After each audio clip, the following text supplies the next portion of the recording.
اچھا، اب پھر پہلی دو آیات کی طرف آ جائیے۔ اسلام ایمان علیحدہ چیزیں، ایمان کی تعریف یقین قلبی دل میں اور جہاد فی سبیل اللہ عمل میں۔ گویا کہ ان میں سے کوئی ایک چیز بھی نہیں ہے تو پھر مومن نہیں ہو تم۔ دل میں یقین نہیں تو مومن نہیں، عمل میں جہاد نہیں تو مومن نہیں۔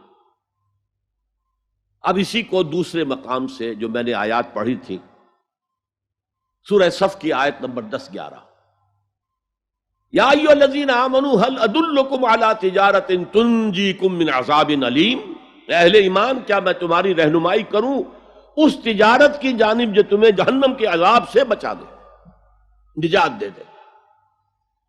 سوالیہ انداز، یہ قرآن کا بھی انداز ہے، حضور کا بھی انداز تھا۔ پہلے سوال کیا جائے تاکہ اذہان سوچنے کی طرف آمادہ ہو جائے، تیار ہو جائیں کہ اب آگے کیا بات آ رہی ہے۔ حضور بھی سوال کیا کرتے تھے، اتدرون من المفلس، تم جانتے ہو مفلس کسے کہتے ہیں؟ اکثر و بیشتر صحابہ کا جواب ہوتا تھا اللہ ورسولہ عالم، اللہ اور اس کا رسول بہتر جانتے ہیں۔ پھر حضور دوبارہ پوچھتے تھے تو اپنی اپنی سمجھ کے مطابق جواب دیتے تھے۔ المفلس عندنا ما لا درہم لہ ولا دینار، حضور ہم مصرف اسی کو سمجھتے ہیں جس کے پاس نہ درہم ہے نہ دینار ہے۔ فرمایا نہیں، میری امت کا مفلس وہ ہوگا جو قیامت میں حاضر ہوگا تو نمازوں کی بھی بہت بڑی گٹھری لے کر آئے گا، روزے بھی ہوں گے، عمرے بھی ہوں گے، حج بھی ہوں گے، نیکیوں کی بہت بڑی بڑی گانٹھیں ساتھ ہوں گی، لیکن حقوق العباد میں اس نے کوتاہی کی ہوگی۔ قد اکل مال ھذا، اس شخص کا مال ہڑپ کر لیا ہوگا غلط طریقے سے، بہنوں کا حصہ وراثت میں کھا لیا ہوگا، کسی پر تہمت لگائی ہوگی، کسی کی غیبت کی ہوگی، اور وہ سارے دعوے دار جمع ہو جائے، اللہ اس شخص نے میرے ساتھ یہ کیا، اللہ اس شخص نے میرے ساتھ یہ کیا، تو اس کی نیکیاں سب دے دی جائیں گی۔ اچھا بھائی، وہاں کوئی اور کرنسی تو ہے نہیں کہ اتنے ہزار جرمانہ یا اتنا لاکھ جرمانہ، اچھا تم اس کی نمازیں لے جاؤ، تم اس کے روزے لے جاؤ، تم اس کے حج اور عمرے لے جاؤ، خالی ہو گیا، اور دعوے دار اب بھی باقی ہیں، تو ان کے گناہ اب ان کے حساب میں پڑنے شروع ہوں گے، اور وہ ان کے گناہوں کے بوجھ تلے دب کر جہنم میں جھونک دیا جائے۔ یہ مفلس ہے، یہ انداز تھا، یہ قرآن کا بھی انداز ہے اور یہی حضور کا انداز تھا۔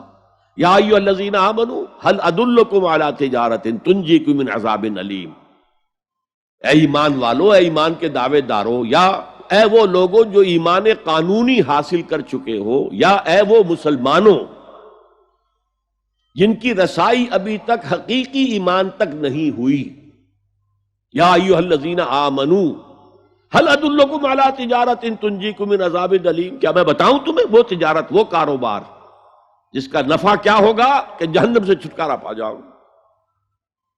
اب یہاں ایک منٹ رک کر توقف کر کے نظم کلام کے اعتبار سے ایک نتیجہ سامنے لے آئیے، اگر وہ تجارت نہیں کرو گے تو جہنم سے نجات کی امید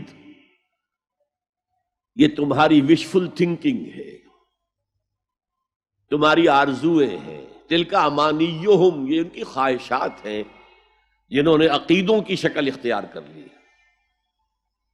اللہ کا کلام ہے کہ اس میں کوئی شے جو ہے محض شاعرانہ لفاظی کے لیے یا شاعرانہ مبالغے کے لیے تو نہیں ہے نا۔